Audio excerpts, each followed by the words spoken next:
안녕하세요. 한국의 의료관광 산업, 이거 정말 엄청난 기회의 땅이잖아요? 근데 이 시장에 들어가려면 반드시 통과해야 하는 관문이 하나 있습니다. 바로 외국인 환자 유치업 등록이라는 건데요. 그래서 오늘 이 등록 절차 A부터 Z까지 제가 단계별로 아주 속 시원하게 알려드리겠습니다. 자, 오늘 우리가 같이 살펴볼 내용들인데요. 먼저 한국 의료관광이 왜 이렇게 매력적인 시장인지 한번 짚어보고요. 그 다음엔 사업자와 의료기관, 이 두 가지 등록 방식의 요건이 어떻게 다른지 비교해 볼 겁니다. 그리고 나서 어떤 서류들이 필요한지, 또 온라인 신청은 어떻게 하는지, 마지막으로 등록을 어떻게 유지하고 갱신해야 하는지까지 이 모든 걸 차근차근 알아보겠습니다. 아니, 근데 왜 이렇게 등록 절차가 좀 까다로워 보일까요? 이유는 아주 간단합니다. 바로 품질 관리 때문이에요. 아무나 막 들어와서 사업을 하면 한국 의료 전체의 신뢰도가 떨어질 수 있잖아요. 이 제도는 그걸 막고 메이드 인 코리아 의료 서비스의 명성을 지키는 일종의 안전장치인 셈이죠. 그러니까 이 등록증 자체가 믿을 수 있는 곳이라는 하나의 인증 마크가 되는 겁니다. 네, 바로 이겁니다. 의료관광은 그냥 병원에서 치료만 받고 끝나는 게 아니에요. 세계 최고 수준의 의료기술에다가 관광, 쇼핑, 숙박 같은 것들이 합쳐진 말 그대로 엄청난 고부가 가치, 융합산업이라는 거죠. 한국이 괜히 글로벌 의료 허브가 되겠다고 하는 게 아닙니다. 자, 그럼 이제 본격적으로 어떻게 이 시장에 뛰어들 수 있는지 알아봐야겠죠? 가장 먼저 해야 할 일은 내 비즈니스가 어떤 유형에 속하는지 파악하는 겁니다. 크게 두 가지 길이 있거든요. 여러분은 과연 어디에 해당할지 한번 보세요. 자, 이 표를 딱 보시면 두 역할의 차이가 한눈에 들어오죠. 왼쪽의 유치업자는요, 쉽게 말해 마케터라고 생각하시면 돼요. 외국에 있는 환자들을 찾아서 한국으로 오세요 하고 유치하고 또 필요한 편의를 봐주는 역할이죠. 그러니까 당연히 회사가 튼튼하다는 걸 보여주는 자본금이 중요한 거고요. 반면에 오른쪽 의료기관은 실제 치료를 하는 곳이잖아요. 그러니 환자의 안전과 직결되는 의료사고 배상 책임 보험이나 제대로 된 시설이 필수인 겁니다. 역할 자체가 다르니까 요구하는 조건도 이렇게 완전히 다른 거죠. 아주 명확하죠. 유치업자부터 좀 더 자세히 볼게요. 환자를 유치하고 관리하는 회사는 최소 1억 원의 자본금이 있어야 합니다. 왜냐고요? 혹시라도 회사가 갑자기 문을 닫거나 해서 외국인 환자들이 피해를 입는 상황을 막기 위한 최소한의 재정적인 안전장치라고 보시면 됩니다. 만약 자본금이 좀 부족하다면 1억 원짜리 보증보험에 가입하는 걸로 대신할 수도 있어요. 그럼 이제 의료기관 쪽으로 넘어가 볼까요?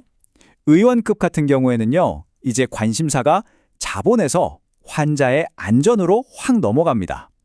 그래서 혹시 모를 의료사고가 발생했을 때 환자에게 제대로 배상해 줄 수 있도록 최소 1억 원 이상의 배상 책임 보험 가입이 필수입니다. 만약에 규모가 더 크고 더 복잡한 수술을 많이 하는 병원급 이상이라면 어떨까요? 당연히 리스크도 더 커지겠죠? 그래서 보험 가입 금액도 2배, 최소 2억 원 이상으로 훌쩍 올라갑니다. 좋습니다. 우리 회사가 어디에 해당하는지 또 어떤 요건을 갖춰야 하는지 이제 알았어요. 그럼 이제 진짜 실전이죠. 신청에 필요한 서류들을 하나하나 챙겨볼 시간입니다. 같이 체크리스트 한번 보시죠. 이게 사업 유형에 따라서 준비해야 할 서류가 조금씩 다르거든요.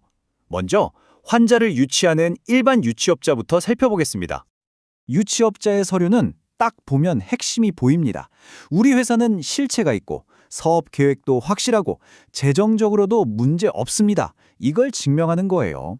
그래서 사업계획서, 사무실이 있다는 걸 보여주는 임대차 계약서, 그리고 자본금이 있다는 걸 증명하는 서류들이 꼭 필요한 거죠.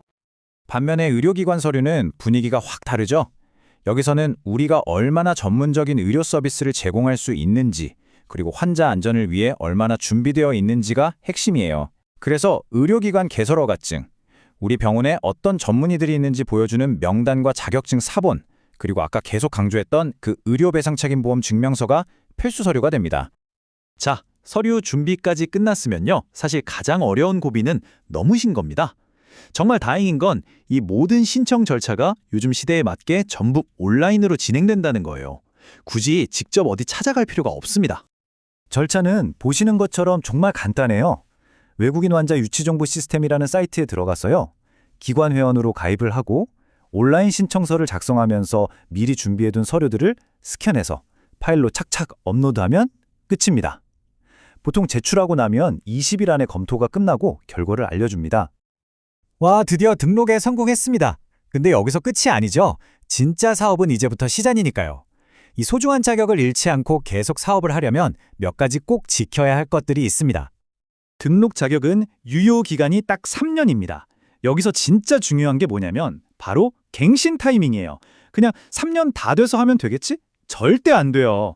여기 보시면 만료 2달 전부터 딱 20일 전까지 이 아주 짧은 기간 안에 갱신 신청을 끝내야만 합니다.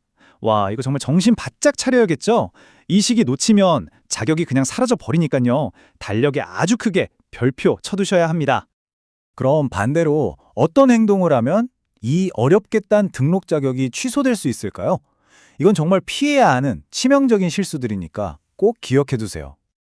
여기 나와 있는 것들을 예를 들면 등록도 안 된 브로커를 쓴다거나 아까 그 필수 보험을 갱신 안 하고 버틴다거나 이런 행동들은 바로 등록 취소로 이어질 수 있습니다. 심지어 한번 취소되면 1년 동안은 다시 신청도 못 하거든요. 그러니까 규정을 지키는 건 선택이 아니라 그냥 필수인 거죠. 결국 오늘 우리가 살펴본 이 모든 과정은요, 그냥 귀찮은 서류 작업이 아닙니다. 한국의 의료관광이라는 이 역동적인 글로벌 시장에 내 이름으로 된 출사표를 던지는 것과 같은 일이죠. 자, 여러분의 비즈니스를 세계 무대로 올릴 준비 이제 되셨나요?